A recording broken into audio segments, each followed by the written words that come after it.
Հայաստանի Հանրապետության մեծարգո վարչապետ, հարգելի գործընկերներ, սիրելի ժողովուրդ,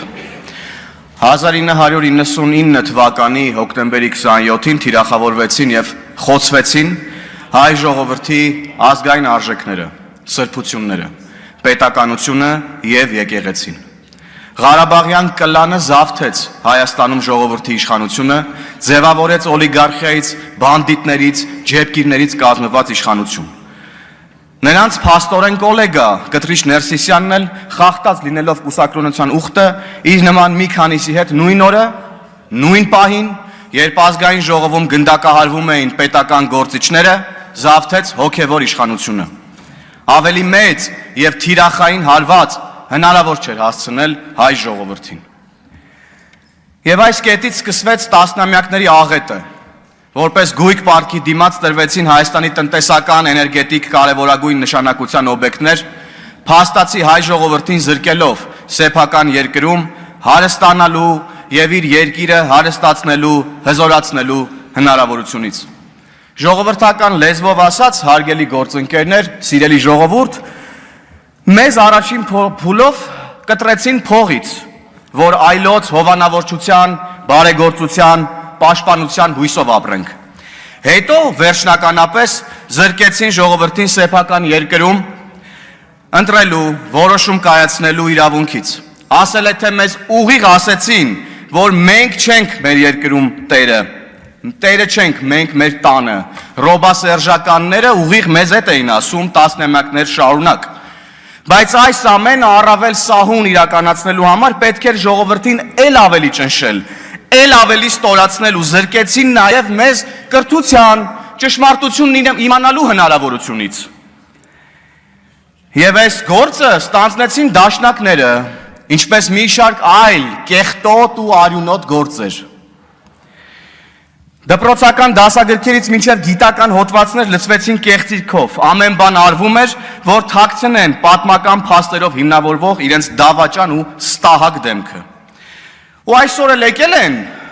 քննադատում են փաստը, որ մենք 300 դպրոց, 500 մանկապարտեզ են կառուցում, ինչ-որ ժամկետներ են քննադատում և այլն, ու ասում են, թե բա մեր ժամանակ, իբր թե Քոչարյանի ժամանակ,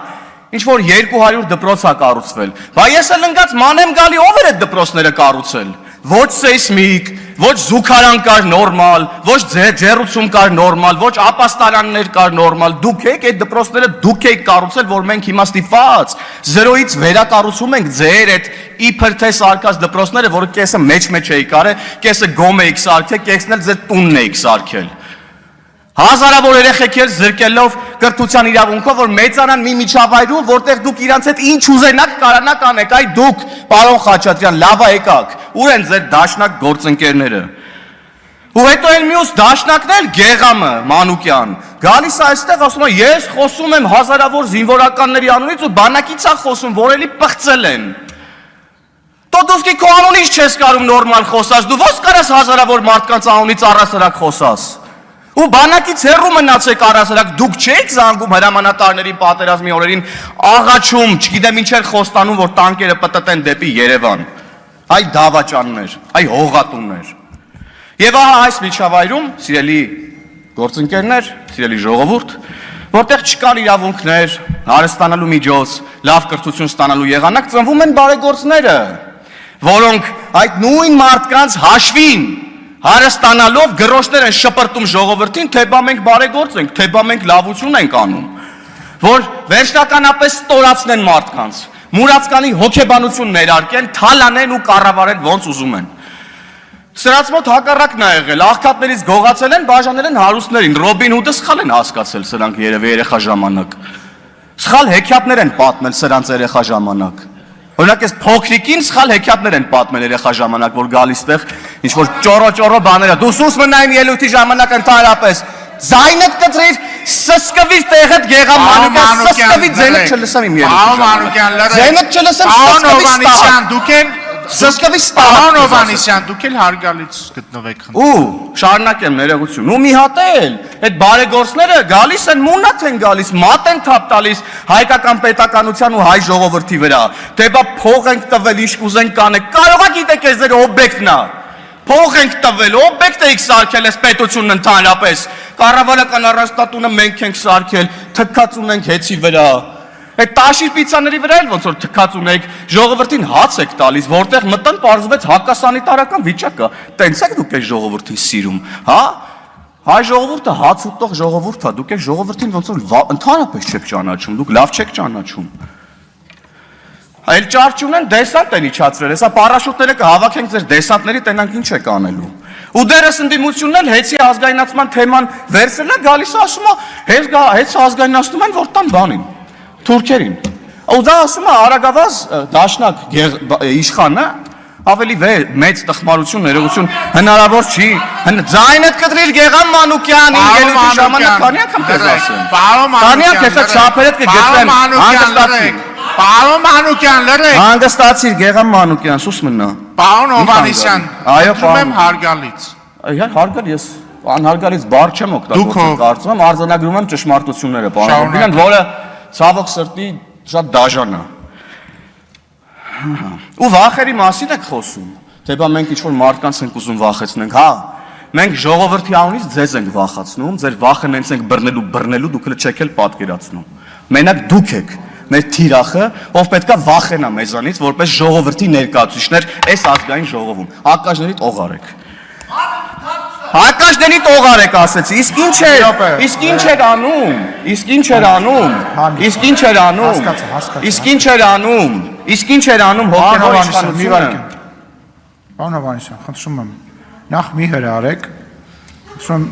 մի հրարեք իրավիճակը դահլիճում եւ խնդրում եմ հարգալից խոսեք, նախազգուշացում կտամ ու նույնիսկ բարձրախոսը կանջատեմ, մի արեք այդ բանը։ Շատ լավ, պարոն։ Դա վերաբերում է բոլորին։ Շատ լավ, պարոն նախագահ, շարունակելով։ Ու ինչ էր անում հոգևոր իշխանությունը այս ընթացքում։ Բացահայտ ախպերություն էր անում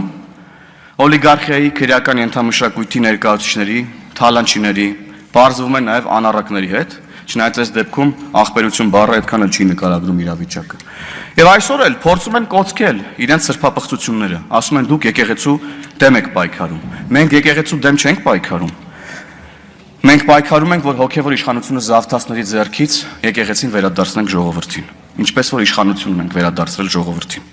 Ուղիղ ասում ենք, Պետրիչ Ներսիսյանը զավակ ունի, առնվազն 1 զավակ, եւ պետք է ազատի Աստծո տունը իր պես սրբապիղծների հետ միասին։ Լսեցի որոշ եկեղեցականներ ասում են մենք Գարեգին Բեին այլընտրանք չունենք, ինչը աբսուրդ է ուղղակի եւ կարծում եմ լկտիություն, որովհետեւ չհերքել այդ փաստը եւ ասել, որ մենք այլընտրանք չունենք, նշանակում է, որ մնացած այլընտրանքներն առնվազն 1-ից ավել զավակ ունեն։ Ասենք չգիտեմ սա ինչի մասին է։ Պետրիչ Ներսիսյանը զավակ ունի եւ պետք է հեռանա, եւ այս գործընթացը պետք է ընթանա համաժողովրդական համերաշխության ու համաձայնության մթնոլորտում հանուն հայ առաքելական Սուրբ եկեղեցու, որքան էլ փորձեն սրել իրավիճակը, շեղել մեզ այլ հարցերով։ Եվ իրապես ներողություն եմ խնդրում էմոցիայի համար, մեծարգո վարչապետ, մեծարգո ազգային ժողովի նախագահ, հարգելի գործընկերներ, սիրելի ժողովուրդ։ Եվ մի հին, բայց կարծում եմ շատ տեղին անեկդոտ կա, ասում է Սերժն ու Քոչարյանը ընկնում են դժոխք ու իրանց հետ մի շարք իրանց նման ղեկավարներ, որոնք գեղեցել են իրան ժողովրդին, սատանան հերթով կանչում է, ասում ով ամենադաժան բանը ասի, որ ես ժողովրդի հետ անեմ, որ էլ չեմ կարում, էլ նոր մեթոդներ չեմ կարում մտածեմ, իրանք ուղարկեմ հետ երկիր, որ իմ գործը ոնց որ ներքևում անում էր, տենց էլ շարունակի անել։ Սենց հերթով գալիս են սատանան, ասում է, չէ, ես քեզանից գող չեմ, դու այրվեցիր դժոխքի կրակներում, մյուսն է գալի, ասում է, դու էլ գնացիր։ Սերժի ու Քոչարյանի հերթն է գալիս են սենց փսփսում են սատանայի ականջին։